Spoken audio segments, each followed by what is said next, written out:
guys who've been to our press conferences before, you can see that we are doing our absolute best to cater for all of you, and we will do our best throughout the whole of next week to cater for you guys as well.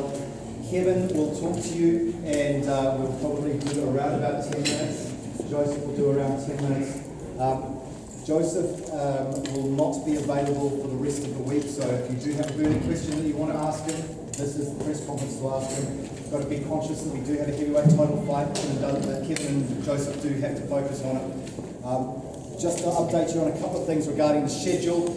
Andy Ruiz flies in on NZ5 on Monday morning at 7:30. There is going to be a Kapahaka group that's organised. I will update you on emails regarding that, but I've told you now, please tell your planning people that that's where it's looking like at the moment. Regarding Bob Arum, I know it's a to be advised. I'll come back to you on social media this afternoon regarding Bob Arum, but we're looking at potentially 2 press conferences. It's either going to be a 12:30 press conference on Tuesday, or it could be a 3 p.m. press conference, even as late as 4 p.m. on Tuesday. The reason why I'm looking at that is because, as you're aware, Bob Arum looks after Manny Pacquiao, and Jeff Horn flies in. He is our welterweight number 1, who's number 2 in the WBO, and potentially is going to be fighting, well, we want him to fight Manny Pacquiao. So it's an opportunity for Bob Arum to meet Jeff Horn. Next week you're obviously going to see a lot of Australian media here as well. So I am determined, and I think Kevin, you'd agree as well, we have over the last 2 years really tried to stick to the schedule, and we will continue to stick to the schedule. Please bear with us in the sense that next week it's going to be a little bit different because we're only 5-6 days away from a very important fight, but we will do our level best to assist you in what you want. Please be patient with us, and we will do our best for you. Kevin Barry. The same as Stan has just said. We will... Thanks for coming for a start. It's great to see a good contingent of media here this morning, and you know, we always make ourselves available to the media, and we always will. So but I think you guys. Well, I don't know if you understand this. Hopefully, you do. The access that you've had to Joe over the last 3.5 years has been pretty damn special and pretty good. Next week, when we get closer to the fight, we're going to be doing a lot less media. So, I want you all to give him a little bit of space. He's cruising through this. He's very relaxed at the moment. He's very calm. We're following a game plan and a strategic plan that we've got in place. And at the moment, our first week back here at home's just gone beautifully. The training's been great. Our rest and recovery work has been terrific. Joe's feeling great every morning when he gets up. So we're on track. We're on track for the best performance of his career on the 10th of December. And rather than me just waffling on for the next 10 minutes and then walking off, ask whatever you want. Given you stick to a familiar schedule, but there's no doubt about it, even if it's ramped up several notches, but is the atmosphere around your camp still the same? Most definitely. And like, it hasn't really been ramped up. We're doing the same work here in the gym yesterday, the day before, that we do for every fight that we fight here in New Zealand. So there's nothing different. We've kept the schedule the same. We believe in the process. We've gone here, we've done this, we've got great results with the way that we've prepared in the past, so why change anything now? We're a team that's a small team. We very much feed off each other. We support each other. The only thing I will say is, we're fighting for the heavyweight championship of the world. Your focus and intensity is a little bit higher than any other time. But we're very calm, very relaxed.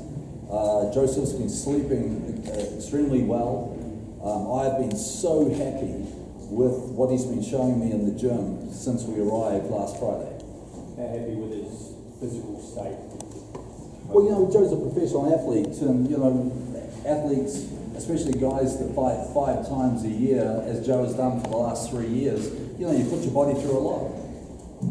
And so, at the moment, Joe's body is as good, as we can get it. Given one thing that has changed, I guess, is that Izu's back in Poland. Can you tell us what happened there? Izu is on a different path. Izu has been, and still a part of my team, like I'm Izu's coach and I'm his part manager. Izu still lives in my house with Joe.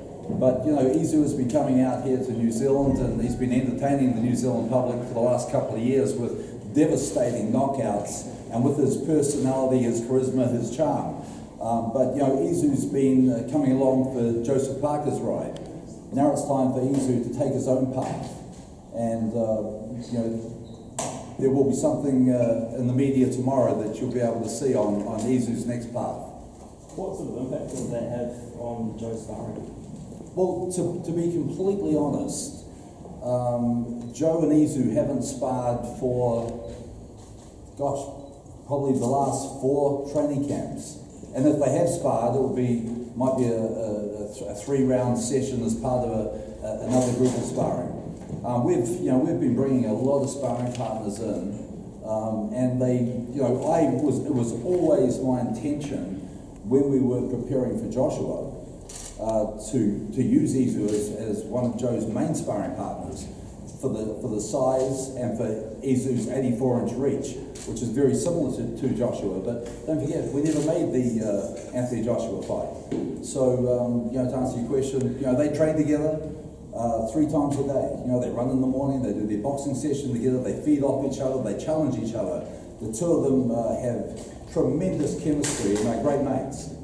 But as far as sparring, they haven't been sparring a lot. So it's not a falling out with Oh, it's a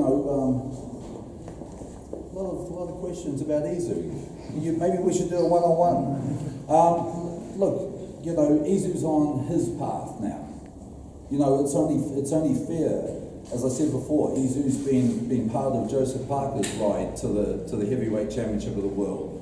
Now it's Izu's time to go on his own path. But this is Joseph Parker's press conference, so let's please keep the questions on Joseph Parker. You talk on it's familiar that the training and it potentially might have changed, but with everything being familiar, what's changed in Joe though? What have you noticed has changed in his attitude towards training, or is everything coming up to the top? Well, Joe's always been a really good trainer. He's been an honest trainer. He's somebody who gives me his best work in the gym most days. Joe's a guy who's also to have in your house is a very calm, a very relaxed, a very much a fun guy. Like Joe's not one of these guys that's in moods and sulks and spends all day in his room. Joe's, when he lives and trains with me in Las Vegas, he's very much part of our family and everything we do. And Joe, Joe's he's the perfect guy to have as part of our family. I haven't seen any changes at all. Except, the main, if you ask me to pick something, would be that, there is more clarity in his eyes. There is more focus when him and I are in the ring. The eye contact between the 2 of us is better than it's ever been. And it needs to be, because this is the biggest challenge we've ever had. Do you think Andy's disadvantage getting here days out from the fight? Yes, I do. If I was asked and offered to bring Joe down here 5 days beforehand, not a chance. It just wouldn't happen. We know what works well for us, and it's 2 weeks. We find it unusual. Most of Joseph's opponents want to be here more than 2 weeks beforehand. We like them being here for promotional purposes. So the reality is, because he's not here, he's going to be doing a lot of promotional work next week. But we were up in California 2 weeks ago, so we saw what his training regime is. They are under the belief that if he stays up there long as possible, what happens is he will exceed his altitude training and he'll be in peak condition for the fight on Saturday. So it's all about altitude training for them. And that's the reason why. He's also been sparring 10 4-minute rounds to get himself ready. So they're all about the fitness and the altitude training, so you can see where they're coming from this fight. And let's remember, the guy that's preparing Andy for this fight, Abel Sanchez, Abel has had his training camp in Big Bear for many, many years. He is a very knowledgeable man on altitude training. He has world champions fighting all around the globe. He had one last weekend in Vegas, he's got one in Russia this weekend, and on Monday he comes down here. He understands and knows the time that the fighter needs. when they're training. So they're not doing anything out of the norm. Abel has a perfect understanding of this. He's trained 16 world champions, and he was going to send Andy down this week with his 2IC. They've decided against it, and it's interesting to us. But at the same time, Abel is in Russia this weekend, and he's actually going to fly to California and then take a flight to New Zealand rather than fly from Russia to New Zealand. So he's been doing this such a long time, and I think that he knows what he's. They are really focused. Take it from me, I've seen them. They're very confident. How long do you find it takes Joe to get over that flight from Vegas to LA to here? Yeah, we've done it a few times now, and we have a program that when we get off the plane, well, for a start off, we hydrate well on the plane. We take one above, which has really helped with the jet lag. As soon as we get to the Pullman Hotel, we train straight away. Something that we've always done. I know that Joe's first couple of days in the gym aren't his best. I can feel him being a little sluggish. It takes a couple of days. But look, as I said before, we wouldn't be doing this, but I go back to 2013 when my sons were graduating, and I went to the graduation, and Joe and I came down here 6 days before the Francois Boca fight, and we all know what happened that day. Wouldn't you be maybe surprised, but encouraged by the amount of support on the streets? Where do you go? The phones be running hot? Well, the big thing there, Andrew, is we set about right in the beginning of this journey with Joe, not to make Joe Auckland's fighter, but to make him New Zealand's fighter, and that's why we took him down to Invercargill, why we fought in Christchurch, why we fought in Palmerston North. Joe is, we did, especially in the first couple of years, Joe and I did so many press tours, and some of them we drove from the top of the North Island to the bottom of the South Island. One tour, Joe and I still joke about it now, we did 11 days in a car from one end of the country to the other. And but this was being in touch with the public of New Zealand. This was making Joe New Zealand's heavyweight champion. And that's why we know, we can feel the support of the country. And, we walked through the stadium just briefly yesterday because they were setting up for another event. But, we were visualizing and talking about when this place is full with 10,000 people, the energy that is going to be in the room, the way it's going to uplift Joseph when he fights. So, the support has been tremendous. But, you look at this young man, why would people not want to support him? He's everything that's good about boxing. He's a classy guy that you want to get him behind, and I know all you guys in the media, you want to see him succeed, as I do. What turns him from that pleasant young man to a boxer?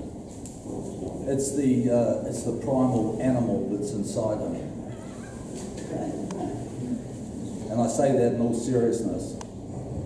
And that animal will come out when it needs to come out, and it will pierce his opponent. Come out and train? It comes out when it fights, when it matters. It doesn't matter beating up on his poor old coach. What's going to make the difference, Kevin, these last couple of days? What's going to make the difference? Well, I think we just stick to the process. We just keep everything the same thing we always do. We know, Joe has a routine, and it's totally different from what all other fighters do. Like our last couple of days, the day of the weigh-in, no fighters train. Well, some of them are sitting saunas in the lighter weights, but heavyweights will never train. I've trained a bunch of heavyweights. Would never train the day before a fight. Joe and I always do 6 rounds, and we always do it in the same place. The morning of the fight, we do a team breakfast. We go for a walk in the same park. We go down to the venue. We walk around the ring. We do the same things. It's keeping everything the same. We have a winning formula that we believe will take us all the way to winning the world title. I'm going to leave it there. Thank you, Kevin. And Joseph, you would like to come up? Sorry.